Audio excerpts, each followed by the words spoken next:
What up gang, Malaysia, Indonesia, Singapura, Brunei. Assalamualaikum, it's your boy Kimisko Vertu and welcome back to my channel yang semestinya hanya akan mengupas berkenaan dengan One Piece. Alright guys, dalam video kita pada kali ini aku akan kongsikan dengan korang semua spoiler terbaru dan terkini bagi chapter yang ke-1080 yang sangat-sangatlah menarik. So guys, mesti korang pun dah tak sabar nak tahu isi spoiler pada kali ini kan. So jom, let's proceed with the content. Tapi sebelum itu, pada korang yang belum lagi follow TikTok aku, jangan lupa untuk follow so that korang dapat update teori dan fakta pendek dari aku. Ayo kita jadikan channel ini setandai dengan channel-channel teori yang ada di seluruh dunia. Say with me guys, Ekozo Yarodomo. Macam biasalah guys, spoiler pada kali ini telah pun dikongsikan kepada kita semua oleh Scotch Informer dan sudah semestinya telah pun disahkan oleh Redon. So insyaAllah poin yang akan aku kongsikan kepada korang lepas ini adalah poin yang boleh dipercayai. Menurut spoiler, tajuk bagi chapter yang ke-1080 nanti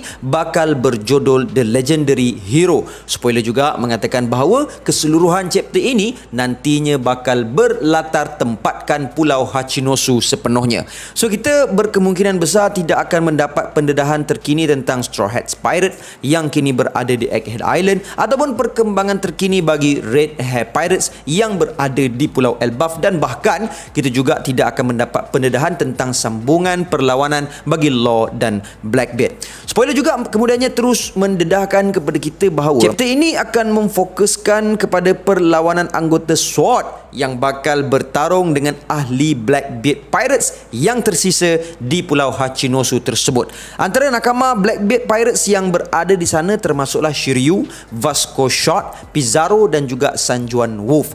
Kita juga bahkan akan didedahkan dengan setiap kemampuan buah iblis yang dimiliki oleh mereka semua. Shiryu dengan buah iblis halimunannya, Vasco Shot dengan buah iblis liquor ataupun minuman keras, Avalo Pizarro dengan Devil Fruit Pulau yang memberikan dia kemampuan untuk mengawal pulau, dan akhir sekali Sanjuan Wolf dengan buah iblis inflated atau kembung. Guys, kalau korang perasan, selain daripada pendedahan kemampuan buah iblis diorang ni, apa yang menarik kat sini juga adalah kita akhirnya dapat meneka siapakah yang kini sedang berada di atas kapal Blackbeard Pirates yang sedang menuju ke Egghead Island dalam chapter yang ke-1079 yang lepas.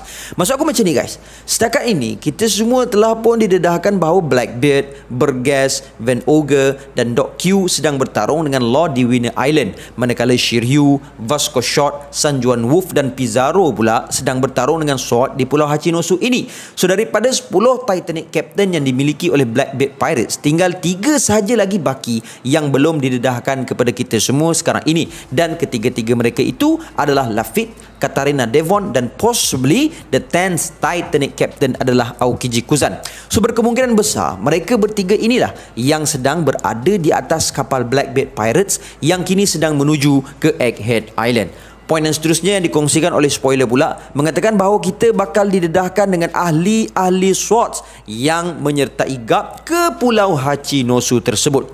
Kita dikatakan bakal melihat Hibari, Prince Grus dan juga Kujaku yang merupakan cucu kepada Suru telah pun menyertai Garp untuk menyelamatkan Kapten Koby. Nampak kayaknya semakin cerah peluang aku yang mengatakan bahawa Garp adalah ketua kepada organisasi SWORD untuk menjadi sebuah kenyataan. Yalah, korang tengoklah semua budak-budak yang Garp bawa tu, semuanya ahli SWORD tu kan. So kalau Garp tak ada kena-mengena dengan SWORD, takkan dia boleh bawa semua anggota SWORD tu kat bawah dia kan. Tapi aku tidak menolak kemungkinan bahawa Garp bukan ketua SWORD juga kan. Boleh jadi kesemua ahli SWORD ini mengikuti Garp kerana mereka nak menyelamatkan Kapten Koby yang juga merupakan seorang ahli SWORD. Yalah, manalah tahu Oda nak twist kan. Cumanya aku masih meletak sepenuh harapan agar Garp adalah leader untuk SWORD ini supaya teori aku yang berumur 2 tahun ini menjadi kenyataan, dan sampai sekarang aku masih lagi berpendirian menyatakan bahawa Garp is the leader of SWORD. Kita juga kemudiannya akan didedahkan bahawa Kapten Koby mempunyai nilai buruan sebanyak 5 bintang pada kepalanya, yang mana nilai buruan Kapten Koby ini lebih kurang nilainya dengan 500 juta berries. Koby dikatakan mendapat nilai buruan sebanyak itu disebabkan oleh kemasyhuran yang dimiliki olehnya yang berkemungkinan Koby dapatkan selepas daripada Rocky Port Incident. Bukan setakat ahli SWORD saja guys, Perona juga dikatakan bakal berada di Pulau Hachinosu bagi menyelamatkan Gecko Keiko Moria. Seterusnya kita semua bakal ditunjukkan dengan sedikit flashback bagi Blackbeard yang memberitahu bahawa dia menculik Kobe kerana Kurohige ingin berunding dengan world government untuk menjadikan Pulau Hachinosu sebagai sebuah pulau yang diiktiraf oleh kerajaan dunia dan Blackbeard ingin menjadi ketua bagi pulau tersebut. Namun demikian, Aokiji Kuzan telah pun menerangkan kepada Blackbeard bahawa kerajaan dunia tidak akan bertolak ansur untuk menyelamatkan seorang daripada anggota SWORD. Poin ini pun menarik juga bagi aku. Mungkinkah teori yang mengatakan bahawa Aokiji juga sebenarnya merupakan seorang anggota SWORD adalah benar? Maksud aku macam ni. SWORD ni kan merupakan sebuah organisasi rahsia yang tidak diketahui oleh orang ramai, even dalam kalangan Marine sekalipun. Buktinya kita dapat tengok dalam chapter yang ke-956. Dalam perbualan antara Kobe dan X-Drake itu, Kobe terpaksa bertukar maklumat secara sembunyi-sembunyi walaupun pada saat itu Kobe berada di atas kapal milik Marine. Hal ini menunjukkan kepada kita bahawa SWORD sememangnya sebuah organisasi rahsia dalam kalangan Marine itu sendiri. So memandangkan Aokiji mengetahui yang Kobe merupakan salah seorang daripada anggota SWORD yang merupakan satu rahsia ini, maka berkemungkinan besar Aokiji juga sebenarnya merupakan salah seorang daripada anggota SWORD itu sendiri. Dan bukti yang menyatakan SWORD itu adalah rahsia kita boleh melihat setelah Luffy menumbuk salah seorang daripada Celestial Dragon di Kepulauan Sabaudi. Pihak Marine telah menghantar Admiral Kizaru untuk membereskan hal tersebut dan menangkap supernova yang telah muncul di kepulauan tersebut. Dan di sana juga kita boleh melihat yang Kizaru telah encounter X-Drake. Namun Kizaru tidak mengenali X-Drake sebagai salah seorang anggota SWORD. Bahkan Kizaru mengenali X-Drake sebagai bekas Commodore atau bekas Rear Admiral. So kat sini mungkin menjadi hint kepada kita bahawa Aokiji yang mengenali Kobe sebagai salah seorang anggota SWORD mungkin membuktikan bahawa Aokiji juga dari kalangan SWORD. Sekiranya ini benar, teori aku yang berumur 2 tahun itu akan menjadi kenyataan. Kalau korang belum tengok lagi teori SWORD aku ni, korang boleh tengok lepas ni. Okay?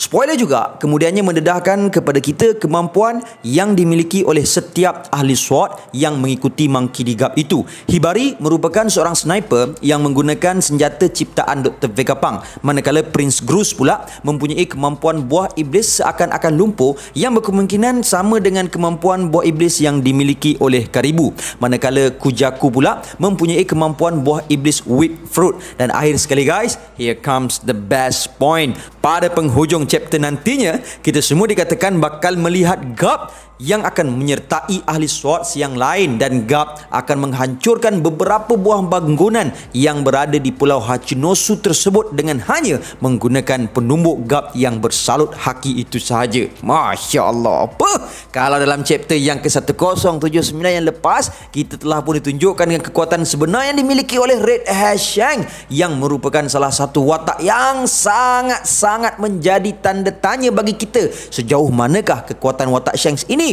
Maka dalam chapter pada kali ini sekali lagi Oda memberikan jawapan tentang kekuatan penuh yang dimiliki oleh satu lagi watak yang juga merupakan watak yang memainkan peranan penting dalam hidup Monkey D. Luffy, dan watak tersebut adalah atuk kepada Luffy itu sendiri, which is Monkey D. Garp. Kalau sebelum ini kita hanya mendengar kisah tentang kemahsyuran Garp the hero of Marine ini sahaja, maka kali ini kita akan melihat Garp beraksi dengan menggunakan kemampuan hakinya. Yelah, mana taknya sebelum ini dekat Marineford War dulu pun sikit sangat kemampuan Garp yang ditunjukkan kepada kita ni kan. So aku yakin yang mesti semua peminat One Piece menanti-nantikan pendedahan sebenar kekuatan Garp ini daripada Oda Sensei. Well, aku yakin seperti mana aku, korang semua juga mesti percaya bahawa tindakan Garp untuk menghancurkan bangunan-bangunan ini hanya sekadar salam perkenalan daripada Garp saja. Yelah, korang semua ingat tak dalam flashback Don Chinjau masa dekat Dressrosa dulu, kan Garp pernah bagi tahu yang dia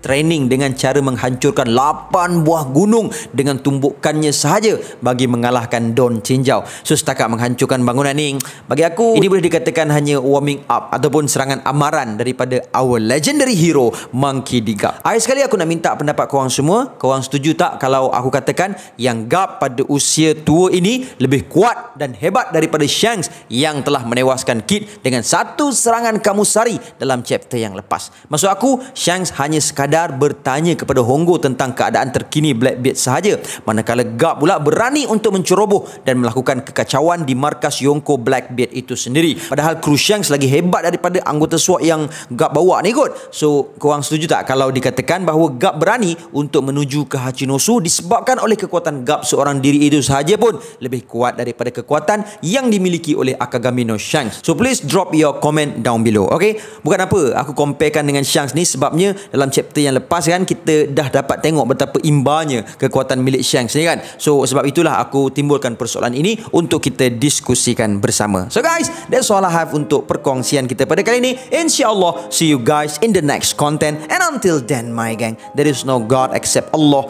Assalamualaikum warahmatullahi